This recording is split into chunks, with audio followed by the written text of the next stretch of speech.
ಕಾರ್ಯಕ್ರಮಕ್ಕೆ ಅಧಿಷ್ಠಾನ ಸ್ವರೂಪದಂತಹ ಸಮಸ್ತ ಸದ್ಗುರುಗಳಿಗೆ ಅನಂತ ಕೋಟಿ ನಮಸ್ಕಾರವನ್ನು ಅರ್ಪಿಸಿ ಈ ಸದ್ಗುರು ಸನ್ನಿಧಾನದಲ್ಲಿ ಸತ್ಸಂಗ ನಿಮಿತ್ತವಾಗಿ ಬಂದಂಥ ಎದರ ಸಲುವಾಗಿ ನಾವು ಬಂದಿದ್ದೆವು ಇದು ಮೊದಲ ನಮ್ಮಲ್ಲಿ ಇರಬೇಕು. ಬಂದಂಥ ಮನುಷ್ಯ ಜನ್ಮ, ಇದು ಮನುಷ್ಯ ಶರೀರ ಹೆಂಗದ ಅಂದ್ರೆ ಇದರಂಥ ಮಹತ್ವ ಶರೀರ ಮತ್ತೊಂದು ಯಾವುದು ಇಲ್ಲ. ಯಾಕೆ ನಾ ಯಾರಿದ್ದೀನೋ ಅನ್ನುವಂಥದ್ದು ತಿಳ್ಕೊಳ್ಳುವಂಥ ಶಕ್ತಿ ಇದು ಒಂದೇ ಶರೀರದಲ್ಲಿ ಅದು. ಅದಕ್ಕೆ ಶರೀರ ಇಷ್ಟು ಶ್ರೇಷ್ಠ ಅದ. ಅಲ್ಲಿ ಅಂಥ ಶ್ರೇಷ್ಠ ಆದಂಥ ಮನುಷ್ಯ ಶರೀರ ಪಾಪ ಪುಣ್ಯ ಎರಡು ಸಾವನೆ ಯಾವಾಗ ಆತವ ಅವಾಗ ಮನುಷ್ಯ ಶರೀರ ಸಿಕ್ಕದ. ಇದು ಅಕಸ್ಮಾತ್ ಸಿಗ್ತದ, ಅಪೇಕ್ಷೆ ಮಾಡಿದ್ರೆ ಸಿಗಲ್ಲ. ಆದ್ರೆ ಇಂಥ ಮನುಷ್ಯ ಶರೀರ ಸಿಕ್ಕಂಥವ್ರು ಇಲ್ಲಿ ಗಣಸ ಮಕ್ಕಳು ಇರಲಿ ಹೆಣ್ಮಕ್ಳು ಇರಲಿ ಭೇದ ಇಲ್ಲ, ಶರೀರ ಒಂದೇ. ಪಂಚಮಭೂತದಿಂದ ಕೂಡ್ಕೊಂಡಂಥ ಶರೀರ. ಇಂಥ ಶರೀರ ಸಿಕ್ಕದ. ಇಂಥ ಶರೀರದಲ್ಲಿ ಸದ್ಗುರುನಾಥ ನಿಮಗೇನದ ಎಲ್ಲರಿಗೂ ಗುರುಗಳು ಭೇಟಿ ಆಗ್ಯಾರ. ಆ ಗುರು ಕೃಪೆಯಿಂದ ಸತ್ಸಂಗದ ಲಾಭ ಅನಂತದ ನಿಮಗೇನು ಸಿಕ್ಕದ. ಅಂಥ ಲಾಭ ತೋಳುವಂಥ ತೀವ್ರ ಇಚ್ಛೆ ಉಳ್ಳುವಂಥ ಸಕಲ ತಾಯಿ ತಂದೆಗಳಿಗೆ ಅನಂತ ಕೋಟಿ ನಮಸ್ಕಾರವನ್ನು ಅರ್ಪಿಸಿ ಇಲ್ಲಿ ಏನು ಬೇಕು ಅಂದ್ರೆ ಮನುಷ್ಯ ಶರೀರದಲ್ಲಿ ಅದರಲ್ಲಿ ನಾವು ತೊಡಕಬಾರ್ದು. ಕಡೆಯದ ನಿಮಗೆ ಶರೀರದ ಮಾತು ಹೇಳಿ ನಿಮಗೂ ಅಂಶಿದ್ದ ಶರೀರ ಇದು ಸಾದಾ ಇಲ್ಲ. ಏನು ಶರೀರ ನೋಡೋಕ್ಕಾಗಿ ಹೊಲಸದ ಹೊಲಸ ಹೊರಗೆ ಬರಬಾರ್ದು ಅಂತೇಳಿ ಈಶ್ವರ ಮ್ಯಾಲ ಒಂದು ತೊಗರು ಹೊಚ್ಚಾನ. ಆದರೂ ಅದರಲ್ಲಿ ವೈಶಿಷ್ಟ್ಯ ಏನದ ಈಶ್ವರ ಇಟ್ಟಾನ ಅಂದ್ರೆ ಯಾವ ಪ್ರಕಾರ ಸಮುದ್ರ ಜ್ಞಾನದಾಗಿರೋ ಉದಾಹರಣೆಗಳು ಎಲ್ಲಿ ಯಾವ ಗ್ರಂಥದಾಗ ಸಿಗ ಇಲ್ಲ. ಯಾರ ಮಹಾತ್ಮ್ಯರ ಮುಖದಿಂದ ಬಂದರೆ ಬರ್ಬೋದು. ಸಮುದ್ರ ಎಲ್ಲಕ್ಕಿಂತ ದೊಡ್ಡದದ, ನೀರಿನೊಳಗೆ ವ್ಯವಹಾರದೊಳಗೆ. ಆಗ ಶರೀರನೂ ಸಮುದ್ರದಂತೆ ಆದ ಅಂತ ಹೇಳ್ತಾರ ಅವ್ರು. ಹೆಂಗಪ್ಪ ಸಮುದ್ರಕ್ಕೆ ಮತ್ತು ಶರೀರಕ್ಕೆ ಹೆಂಗ ಜೋಡಿ ಮಾಡಿದ್ರಿ ಅಂತ ಕೇಳಿದ್ರೆ ಹೇಳ್ತೀನಿ ನಿಮಗೆ. ಸಮುದ್ರ ಹೊಳಿ ಅಂತ ಬರ್ತಾವ ಗೊತ್ತದ. ಅದಕ್ಕೆ ಹೊಳಿ ಬಂದದಕ್ಕೆ ಲಗೇಜ್ ಒಳಗೆ ಬೇರೆ ಅಂತೇಳಿ ತೊಳಲ್ಲ. ಅದು ಯಾರಿಗೆ ಕಾರ್ಯ ಇಲ್ಲ. ಮತ್ತು ಅದು ತನ್ನಲ್ಲಿ ಹೊಲಸಿಟ್ಟುಕೊಳ್ಳೋ ಇಲ್ಲ. ಇದು ಸಮುದ್ರದ ವೈಶಿಷ್ಟ್ಯ ಅದ್ರಿ. ಹೊಲಸು ಯಾನು ಇಟ್ಟುಕೊಳ್ಳೋ ಇಲ್ಲ. ಮತ್ತು ಸತ್ತುನು ಇಟ್ಟುಕೊಳ್ಳೋ ಇಲ್ಲ. ನಿಮಗೆ ನೋಡುದಿದ್ರೆ ಯಾವಾಗಾರು ಆದ್ರೆ ಅಂದ್ರೆ ಅವು ಬೋಟ್ಗಳು ಇರ್ತಾವ ನೋಡು. ಬೋಟ್ 5 ರೂಪಾಯಿ 10 ರೂಪಾಯಿ ಕೊಡೋಣ ದನ ಒಯ್ದು ತೊಗೊಂಬರ್ತಾರಲ್ಲ. ಅದು ಒಯ್ದು ಅಮ್ಮ ನೀವು ಯಾವಾಗರೇ ಸ್ವತಃ ಅನುಭವ ತಗೋದಿತ್ತಂದ್ರೆ ಒಂದು ಸಿದ್ಧಿ ಬಾರಿಗೆ ಹುಡುಗುದ ಅಲ್ಲಿ ಒಯ್ಯಿರಿ. ಒಳಗೆ ಹೋದ ಬಳಕ ಒಂದು ಕಡೆಗೆ ನೀವು ಹೊರಗೆ ಬಂದು ನಿಂದ್ರಿ. ಅರ್ಧ ತಾಸನಾಗ ತೆರೀಲಿ ಅದಕ್ಕೆ ಹೊರಗೆ ಹೋಗಿತ್ತು. ಸಮುದ್ರದ ಸುಮಾರು ಯಾರು ಇಟ್ಕೊಳ್ಳೋ ಇಲ್ಲ. ಜೀವಂತ ಪ್ರಾಣಿಗಳು ಇಟ್ಕೋತಾವ. ಅವು ಯಾರು ಒಂದಕ್ಕೊಂದು ಹೊಡೆದಾಡಿ ಸಣ್ಣದಕ್ಕೆ ದೊಡ್ಡದು ಹೊಡೆದು ಹೊಟ್ಟೆ ತುಂಬಿಸೋತ್ತವ. ಜೀವದ ಮೇಲೆ ಜೀವ ಬದುಕ್ತಾವ. ಈಗ ನಾವು ಹೆಂಗೆ ಯಾರಿಗಾರೆ ಗೋಣ್ ಮುರಿದು ಯಾರಿಗಾರೆ ಪಸಾಸಿ ನಾವು ದೌಡೋರಾಗ ಇಲ್ಲೇನು ಆ ನಮೂನ ಅವು ಪ್ರಾಣಿಗಳು ಅವಕ್ಕೂ ಈಶ್ವರನೇ ಹಂಗೆ ಮಾಡ್ಯಾನ. ನಿನ್ನ ಊಟ ಇಲ್ಲ ಅದ, ನಿನ್ನ ಸಾವ ಇಲ್ಲ ಅದ. ಎಲ್ಲ ಗರ್ಭದೊಳಗೆ ಬ್ರಹ್ಮದೇವ ಬರೀತಾನ. ಆದ್ರೆ ಇಷ್ಟೆಲ್ಲ ತಿಳಿಸ್ಕೊಡ್ಲಿಕ್ಕೆ ಏನು ಬೇಕು ಅಂದ್ರೆ ಗುರು ಬೇಕು. ಮಂದಿರವ್ರು ಮಧುರದವ್ರ ಬಾಯಿ ಮಗ ಕರ್ಕೊಂಡು ಬಂದು ಗುರು ಬೇಕ ತಂಗಿ ಗುರು ಬೇಕಂತ ಹೇಳಿ ಕಲವಕ ಕಲೀರಿ ಪದ. ಆ ಪದ ಅಂದು ಆ ಹೆಣ್ಮಕ್ಳು ಗಡಿ ಕೂತು ಹೋದ್ರು. ಮತ್ತೆ ಯಾರು ಬೇ ಕಾರ್ಯಕ್ರಮ ಇರ್ಲಪ್ಪ ಸತ್ತ ಅದು ನಮಗೆ ತಿಳಿಸ್ರಿ ನಾವು ಬರ್ತೇವೆ ಅಂದಾರ. ಹಂಗ ಇದು ಶರೀರ ಹೆಂಗದ?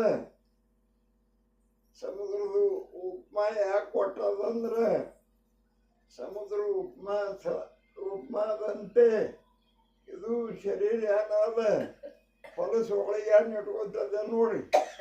ಉಣ ಕನ್ನಡ ಬತ್ತಂದ್ರೆ ಕಪ್ಪಿಸ್ತೀರ ನೋಡ್ರಿ, ಕಡ್ಡಿ ಬತ್ತಂದ್ರೆ ಕಪ್ಪಿಸ್ತೀರ ನೋಡ್ರಿ. ವಿಚಾರ ಮಾಡ್ರಿ ನೀವು. ಯಾರೇನು ಹೊರಗಿಂದು ಒಳಗ ತನಗೆ ಯಾವಾಗ ಬ್ಯಾಡಾಗ್ಯದ ಅದು ಇಟ್ಕೊಳಿಲ್ಲ. ಅಕಸ್ಮಾತ್ ನೀವು ಹಿಂಗೆ ಅನ್ಬೋದು, ನಾವು ಏನಾರ ಕೊಂಡು ಶರೀರ ವ್ಯವಹಾರ ಮಾಡಕ್ರ ಶರೀರದೊಳಗೆ ಏನಾರ ಒಂದು ಕಿಡ್ನಿಯರೇ ಬಾದಾಗು, ಎಲ್ಲರೇ ಒಂದು ಗಂಟರೇ ಆಗು, ಒಂದು ಕುರುವರೇ ಆಗು ಆತವಿಲ್ರಿ. ಅದು ಶರೀರಕ್ಕೆ ಬೇಕಾಗ್ತದೇನು? ಏನ್ ಮಾಡ್ತದ? ನಿಮಗೆ ಹೇಳ್ತದ ನನಗೆ ತ್ರಾಸ ಆಗ್ಯಾವ. ನೀವೇನ್ ಮಾಡ್ತೀರಿ? ಮುರಿತು ಅಂದ್ರೆ ಮುರಿದಂತ ಅದು ಹೇಳ್ತದ, ನೀವೇನದ ಮುಳು ತೆಗಿತೀರಿ,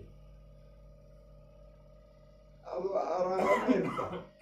ಮತ್ತೆ ಯಾರು ಒಂದು ಗಂಟೆ ಆಯ್ತು ನಿಮಗೆ ತ್ರಾಸ ಕೊಡ್ತದಿಲ್ಲ, ಅದು ಕುರುವದು. ಅದಕ್ಕೆ ಏನ್ ಮಾಡ್ತೀರಿ? ಕುರುವ ಹಣ್ಣಾಗುತ್ತಾ ಹಣ ಸಹನ ಮಾಡ್ಕೊತದ. ಯಾಕಂದ್ರೆ ಸಮುದ್ರ ಒಳಗಿದ್ದು ಅನ್ನೋದ ಹೊಲಸು ಪದಾರ್ಥ ಹೊರಗೆ ಬರ್ಲಿಕ್ಕೆ ಅದಕ್ಕೆ ಜರ ತಡ ಆಗುವುದಿಲ್ಲ, ಕೆರಿಗೋಟು ಬರಿಬೇಕದು. ಈ ಪ್ರಕಾರ ಆಗಿ ಹಾಗೆಲ್ಲ ಶರೀರ ಇದು ತೆಗಿಲಿಕ್ಕೆ ಬರಲಾರ್ದಂಥ ಗಂಟ ಅಥವಾ ಕಿಡ್ನಿ ಬಾದಾಗ್ಯಾವ ಅಂದೇವು ತಿಳಿರಿ. ಏನು ಮಾಡ್ತೀರಿ? ಯಾವ ಸರ್ಜನಾನ ಕಿಡ್ನಿ ನೆಟ್ಟಗರೆ ಮಾಡೋ ಪ್ರಯತ್ನ ಮಾಡಿಸ್ತದ, ಇಲ್ಲ ಅದು ತೆಗೆದೇ ಒಯ್ಲಿಕ್ಕೆ ಹಚ್ತದ. ಉದಾಹರಣೆ ಅಂದ್ರೆ ಇದು ಕರ್ಣ ಬಾದಿತ್ತು, ಈ ದಿನ ದಕ್ಸೋತು, ಈಗ ಅದಕ್ಕೆ ಜಾತ ಹತ್ತು, ಅದನ್ನು ನುಸುಲ್ಕತ್ತು. ಉಣ್ಯಕ್ಕೆ 4-5 ಸಾರಿ ಹೋಗಿ 8 ದಿನ ನಿತ್ತು ಇದು ಕಣ್ಣೆ ತೆಗೆದು ಒಗೆದ್ರೆ ಇಲ್ಲ. ಹಂಗೆ ಶರೀರ ಸಮುದ್ರದಂತೆ ಯಾವುದು ಸುಮಾರು ಬದುಕು ಇಟ್ಕೊಳ್ಳೋ ಇಲ್ಲ. ಅದಕ್ಕೆ ಸಮುದ್ರ ಉದಾಹರಣೆ ಕೊಟ್ಟಿದೆ. ನೀವು ಮತ್ತು ಸ್ವಂತ ಹೇಳೋದು ಮಾತಾ ಬರೀ ಹ್ಞೂ ಅನ್ನೋದಿಲ್ಲ, ಲಕ್ಷ್ಯದಾಗಿ ಇಟ್ಕೇಶಿಂದ ಇದು ಹೇಳೋದು ಮಾತಾ ಅನುಭವ ಬರ್ತದೇನು, ಅನುಭವ ತಗೊಂಡು ಬತ್ತ ಅನುಭವ ಅದು ಗಟ್ಟಿ ಹಿಡಿಯೋದು. ಬರಲಿಲ್ಲ ಸುಮ್ಮನೆ ಏನಾರೇ ಹೇಳ್ತಾನಂತೇಳಿ ಬಿಟ್ಟು ಬಿಡೋದು, ಹೇಳ್ದವನ ಪದ್ರ. ಅದಕ್ಕೆ ಇಲ್ಲಿ ಅವ್ರು ಏನು ಹೇಳ್ತಾರೆ ದಾಸಬೋಧದಾಗ ಗುಣ ನಿರೂಪಣದೊಳಗೆ ಉಪಾಧಿ ಎಲ್ಲಿವರೆಗೆ ಇರ್ತದೆ ಯಾರಿಗೂ ಉಪಾಧಿ ನೋಡಿ ನೀವು. ಉಪಾಧಿ ಅಂದ್ರೆ ಇನ್ನೊಂದ್ರ ಸಂಬಂಧ ನಾವಿಟ್ಟೆ ತಿಳ್ಕೊಳ್ಳೋದು. ಸಮುದ್ರ ಆಕಾಶ ಉಪಾಧಿ ಜರ ಸಂಬಂಧ ಹಿಡಿತು ತಿಳಿ ಪರಬ್ರಹ್ಮ ಸ್ವರೂಪ ಅದು ಇರ್ತದೆ. ಉಪಾಧಿ ಒಂದು ಹಚ್ಕೋತು ಅದೇನು ಅನ್ಸುತ್ತದೆ? ಆಕಾಶ ಅನ್ಸ್ಕೊತದೆ.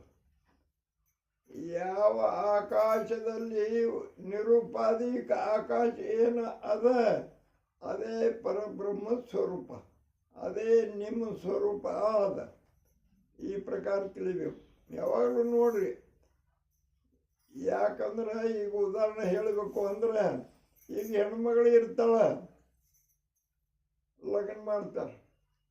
ಆ ಹುಡುಗನ ಕೂಡ ಹುಡುಗ ಲಗ್ನ ಮಾಡ್ಕೊತಾನ, ಇಬ್ಬರದು ಲಗ್ನ ಆಗ್ತದಲ್ಲ. ಅವ್ರು ಯಾರು ತಿಳಿತಾರ? ಇವ ನಮ್ಮ ಮಾಲಕ್ಕ, ಅವ ಏನು ತಿಳಿತಾನ? ಇವ್ರು ನಮ್ಮ ಕುಟುಂಬ ಏನಾಯ್ತು ಸಂಬಂಧ ಬತ್ತು ಏನೂ ಇಲ್ಲ. ಅವ್ರದವ್ರು ನೀವು ಇದ್ದೀರಿ ಅಂದರೆ ಯಾರಿದ್ದೀರಿ? ಪರಬ್ರಹ್ಮ ಸ್ವರೂಪ. ನೀವು ಯಾರಿದ್ದೀರಿ? ನಿಮ್ಮ ನಿಜವಾದ ಸ್ವರೂಪ ಅಂದರೆ ಮೊದಲ ಮಹಾಕಾರಣ ಶರೀರದಲ್ಲಿ ಅನುಭವ ಬರ್ತದೆ. ನಾಲ್ಕು ದೇಹ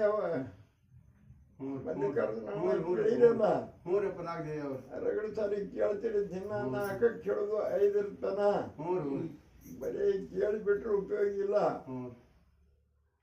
ಅದು ತಿಳ್ಕೊಂಡು ಅನುಭವ ತಗೋಬೇಕು. ಹಂಗೆ ಇದು ಏನಾದಲ್ಲ ಉಪಾಧಿ ಆಯಿತು. ಗಂಡಗ ಹೆಣ್ತಿ ಗಂಡ ಉಪಾಧಿ ಆಯಿತು. ಸಂಬಂಧ ಹೊತ್ಕೊಂಡಿರಲ್ಲ. ಈಗ ಇದು ಮನೆ, ಇದು ಉಪಾಧಿ ಆಯಿತು. ಏನಂತೇವು, ನನ್ನ ಮನೆ ನಾ ಕಟ್ಟಿದ. ಅಹಂಕಾರ ಬರ್ತದ ಅದರದಿಂದ. ಅದರ ಬದಲ ಸ್ಥೂಲ ಅಹಂಕಾರ ಬರ್ತದೆ, ಸೂಕ್ಷ್ಮ ಅಹಂಕಾರನು ಅದ್ರ ಹಿಂದೆ ಇರ್ತದೆ. ಇವೆಲ್ಲ ಕುಡಿದು ಉಗಮ ಎಲ್ಲಿ, ಯುವಕರು ವಸ್ತಿ ಎಲ್ಲಿ ಅಂದ್ರೆ ನಾಲ್ಕನೇ ಶರೀರ ಆದಂತ ಅಂಶದ ಮಹಾಕಾರಣ ಶರೀರದಲ್ಲಿ ಯುವಕರು ಮುಕ್ಕಮದು. ನಾವು ಎಷ್ಟು ದಾಟಬೇಕು, ಸ್ಥೂಲ ಶರೀರ ದಾಟಬೇಕು, ಸೂಕ್ಷ್ಮ ಶರೀರ ದಾಟಬೇಕು, ಕಾರಣ ಶರೀರ ದಾಟಬೇಕು. ಅಲ್ಲಿ ತನ ಏನದ ಅಜ್ಞಾನ. ಇದು ಉಣೋದು, ತಿನ್ನೋದು, ಮಕ್ಕಳು ಹಳೆಯೋದು, ತಿರುಗಾಡೋದು, ಇವು ಸುಷುಪ್ತಿ ಅವಸ್ಥಾ ತನ ಮೂರನೇ ಶರೀರದಾಗ ಇದೇ ವ್ಯವಹಾರ ನಡೀತದ. ಜ್ಞಾನಕ್ಕೆ ಹೋಗಿ ಕೂಡ ಇಲ್ಲವು. ಅದಕ್ಕೆ ಕಾರಣ ಏನು, ಅಹಂಕಾರ ಮತ್ತು ಆದಿಶಕ್ತಿ ಮೂಲ ಮಾಯ. ಆಕಿ ವಸ್ತು ಎಲ್ಲದ ಮಹಾಕಾರಣ ಶರೀರದಲ್ಲಿ ಅದ. ಮತ್ತೀಗೇನು ನಾವು ಶಾಸ್ತ್ರ ಅಭ್ಯಾಸ ಮಾಡ್ತೇವೆ ನೋಡಿ, ನಿಂಗೂ ಅಂಶಿದ್ದ ಏನು ಮಲ್ಲಿಕಾರ್ಜುನಣ್ಣ, ಇದು ಆದಿಶಕ್ತಿ ಮೂಲ ಮಾಯ. ಶಾಸ್ತ್ರದ ಅಧಿಷ್ಠಾನ ಆಕಿಯಾಳ. ಅಲ್ಲಿ ತನ ಎಷ್ಟೋ ವಿಘ್ನ ಬರ್ತಾವ, ಎಷ್ಟೋ ಸಂಸಾರದ ಕಾಡಾಟ ಬರ್ತಾವ, ಎಷ್ಟೋ ಅಪವಾದ ಬರ್ತಾವ. ಎಲ್ಲ ನೀವು ನಿದ್ದೆನಿಕೆ ಮೊದಲು ಆಟ ಬರ್ತದ. ನಿದ್ದಾಗ ಚಾರಕ್ಕೆ ಹೇಳ್ಕೊಡ ಇಲ್ಲ, ಹೇಳೋರು ಮನಿತನ ಬಂದಾರ. ಅವಾಗ ಹಿಂದಕ್ಕೆ ಏನಿತ್ತು, 10 ಕಿಲೋಮೀಟರ್ ಮೇಲೆ ಯಾರ ಶಾಸ್ತ್ರ ಇಂಥ ತತ್ವಜ್ಞಾನ ಹೇಳ್ತಾನ ಅಂದ್ರೆ ಅದು ತಿಳ್ಕೊಳ್ಳೋ ಅಪೇಕ್ಷೆ ಇದ್ದವ ಅಲ್ತನ ನಡ್ಕೋತ ಹೋಗಿ ಕೇಳಿ ಬರ್ತಿಲ್ಲ. ಈಗ ನೀವು ಯಾಕೆ ನಿಮಗೆ ಭಾಗ್ಯವಂತರು ಅನ್ನೋದು ಅಂದ್ರೆ ಹೇಳೋರು ನಿಮ್ಮ ಮನೆ ತನ ಬಂದಾರ. ತಿರುಗಿ ಕೇಳಿದ್ರೆ ಇಡೀ ಜಗತ್ತಿದನು ಸುದ್ದಿ ಎಲ್ಲ ನಿಮ್ಮ ಕಿಶಾಗ ಕೊಟ್ಟಾರ. ಎಷ್ಟು ಭಾಗ್ಯವಂತಿದ್ದೀರಿ ನೀವು. ನಡ್ಕೊತ ಹೋಗುದಿಲ್ಲ, ಗಾಡಿ ಇಲ್ಲ, ವಾಹನ ಇಲ್ಲ, ಯಾರನ್ನೂ ಸಂಬಂಧ ಇಲ್ಲ. ಈಗ ನೋಡ್ರಿ, ಅಯೋಧ್ಯೆ ದಿನ ಅಡುವಾಣಿ ಮತ್ತು ಯಾರ್ಯಾರ್ಯಾರೋ ಎಷ್ಟೋ ಹೈರಾಣ ಆದರು ಗುಡಿ ಕಟ್ಟಬೇಕಂತೇಳಿ. ಅದು ಯಾರ ಕಡೆಯಿಂದ ಆಗಬೇಕು ಅಂಥವ್ರ ಕಡೆಯಿಂದೇ ಆಯ್ತು. ಹಂಗೆ ಮೋದಿ ಸರ್ಕಾರದಲ್ಲಿ ಏನಾಗ್ಯದ ಈಗ ಅಂದ್ರೆ, ರಾಮ ಮಂದಿರ ಅಯೋಧ್ಯದ ಕಲವಕ ಇವ್ರು ಕಟ್ಲಿಕತ್ಯಾರ.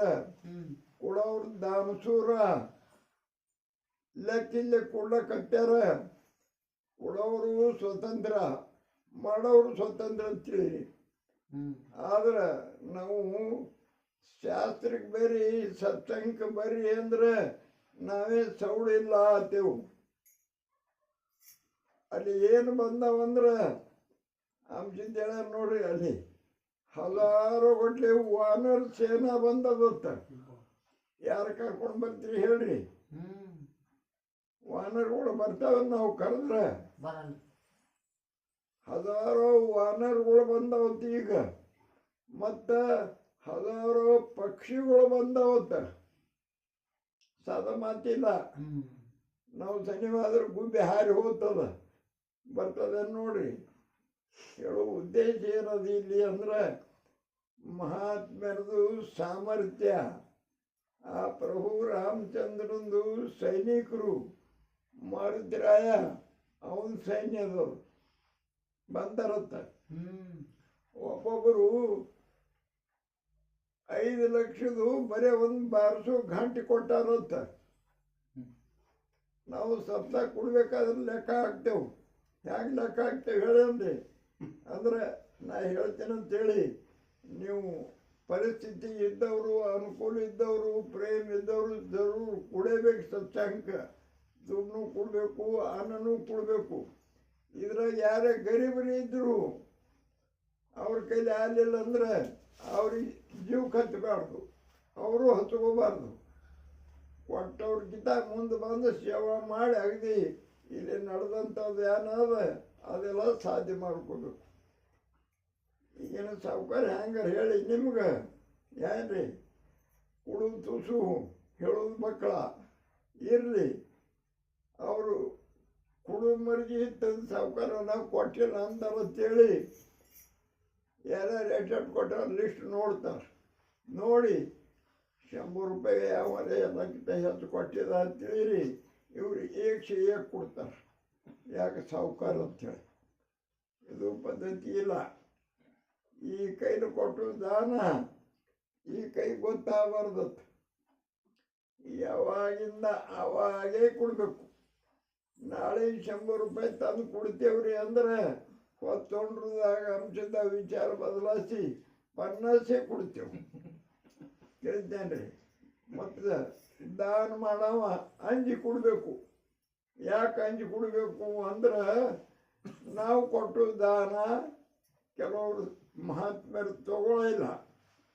ನಮ್ಮ ದಾನ ತೋತಾರೋ ಇಲ್ಲೋ ಅಂತೇಳಿ ಅಂಜಿ ಕೊಡ್ಬೇಕತ್ತೆ. ಮತ್ತು ಭಕ್ತಿ ಮಾಡಕ್ರೆ ಅಂಜಿ ಭಕ್ತಿ ಮಾಡ್ಬೇಕತ್ತೆ. ಎಲ್ಲಿ ಯಾರು ನಮಗೆ ತೆಪ್ಪದೇನು ತೆಪ್ಪದ್ದು ಹೇಳಿದ್ರು ಸುಧಾರಿಸ್ಕೋಬೇಕು. ಇದು ಏನದ ಭಾವ ನಮ್ಮಲ್ಲಿ ಇರಬೇಕು. ಯಾಕಂದರೆ ಮೇತ್ರಿ ಸರ್ ಒಂದು ಹೇಳೋದು ಉದಾಹರಣೆ ನಿಮಗೆ ಹೇಳಿಲ್ಲ. ಮೇತ್ರಿ ಸರ ಒಂದು ಇಲ್ಲಿ ನಮ್ಮಲ್ಲಿ ಪ್ರವಚನಕ್ಕೆ ಬರ್ತೀರಿ ಸಪ್ತಾಹದಾಗ ಮಂದ್ರೂಪದವರು. ಹಿಂಗೆ ಸಪ್ತಾಹ ಮುಗ್ಯಾನ ಸತ್ಸಂಗ ಏನು ಸಪ್ತಾಹ ಇರ್ತದಲ್ರಿ, ಮುಗಿದ ಬಳಿಕ ಕೆಲವು ಮಂದಿ ನಂದೊಂದು 50 ರೂಪಾಯಿ, ನಂದು 100 ರೂಪಾಯಿ, ನಂದು 500 ರೂಪಾಯಿ ಅಂತೇಳಿ ಎಲ್ಲ ಕೊಡ್ತಾರೆ. ಅದು ತೊಗೊಂಡವ್ರು ಏನು ಮಾಡ್ತಾರೆ, ಎಲ್ಲ ಯಾರ್ಯಾರು ಕೊಟ್ಟರೆ ಅವ್ರ ಹೆಸರ ಮೇಲೆ ಬರ್ಕೊತಾರೆ. ಬರ್ಕೊಂಡು ಮುಗಿಯಾನ ಮೈಕದಾಗ ಹೇಳ್ತಾರೆ, ಅಮುಕ ಮಲ್ಲಿಕಾರ್ಜುನ 200 ಕೊಟ್ಟರು, ಇವರು 100 ಕೊಟ್ಟರು, ಅವರು 500 ಕೊಟ್ಟರು, ಹಿಂಗೇನದ ಓದಿ ಹೇಳ್ತಾರೆ. ಅದ್ರಾಗ ಒಬ್ಬಾಕಿ ಜೀನ ಆಯಿ ದಿನ ಆಕಿನೂ ಕೇಳಕ್ಕೆ ಹೋಗ್ತಿಳತ್ತ. ಆಕೆ ಏನಂದಳ, ಎಲ್ಲರೂ ಇಟ್ಟು ಕೊಡ್ತಾರೆ, ನಾನು 1 ರೂಪಾಯಿ ನಾಳೆ ತಂದು ಕೊಡಬೇಕು ಅಂತೇಳಿ ವಿಚಾರ ಬಂದ. ಬರೋಣ ಮರದಿನ ಪುರಾಣ ಹೇಳಿ ಬಂದದ. ಕೊಡ್ತೀನಿ ಅಂದಿದ ಅಂತೇಳಿ 1 ರೂಪಾಯಿ ಗಿನ್ನಿ ಕೈಯಾಗ ಹಿಡ್ಕೊಂಡು ಹಿಂಗೆ ಕೂತಾಳ. 2 ತಾಸು ಪ್ರವಚನ ಮುಗಿದ ಬಳಿಕ ಎಲ್ಲರೂ ಕೊಡ್ಲಿಕ್ಕಂತಾರ. ಕೊಟ್ಟ ಬಳಿಕ ನಾನು ಕೊಡಬೇಕು ಅಂತೇಳಿ ಕಿಸಿಂದಾನೆ ಹಿಂಗೆ ಕೈ ತೆರಿತಾಳೆ.